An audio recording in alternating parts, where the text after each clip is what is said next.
आणि यानंतर बातम्या मुंबई आणि पुण्यातल्या।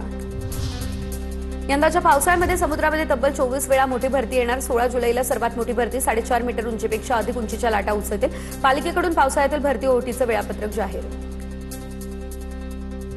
मुंबई महानगर प्रदेशातील वाहतूक समस्येवर प्रभावी उपाय ठरणाऱ्या मुंबई वॉटर मेट्रो प्रकल्पाला वेग। 26 टर्मिनल्स उभारणार। MMR मधील शहरांच्या कनेक्टिव्हिटीला मिळणार नवीन पंख।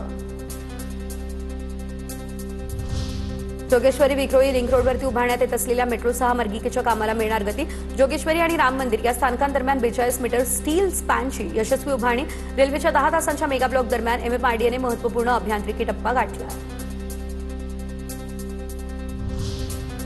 CSMT मधील 2 प्लॅटफॉर्मच्या विस्ताराला आणखी किमान 2 ते 3 महिने लागण्याची शक्यता। 2025 मध्ये 34 स्थानकांमधील प्लॅटफॉर्मचा विस्तार करण्याचं उद्दिष्ट असताना अद्याप CSMT आणि इतर 8 स्थानकांमधील प्लॅटफॉर्म विस्तारीकरण बाकीच। मुंबईमधला कचरा व्यवस्थापनाचा प्रश्न गंभीर बनलाय। असं असताना मुंबई उच्च न्यायालयाच्या न्यायमूर्तींची कांजूर डम्पिंग ग्राउंडला भेट।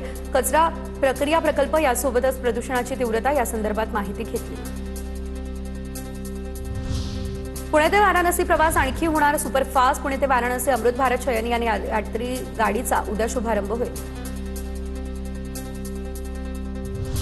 पुण्यातून उन्हाळी सुट्टीसाठी गावी जाणाऱ्या प्रवासी संख्येत वाढ। जूनपर्यंत रेल्वे गाड्यांचं बुकिंग फुल, तर पुणे विभागातून नियमित गाड्यांसह 577 विशेष उन्हाळी गाड्या सक्रिय।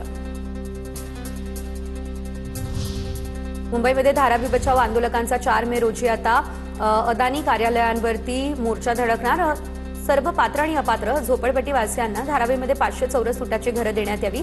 धारावी बाहेर पुनर्वसन करण्यात येऊ नये अशा प्रमुख मागण्यांसाठी हे आंदोलन होईल।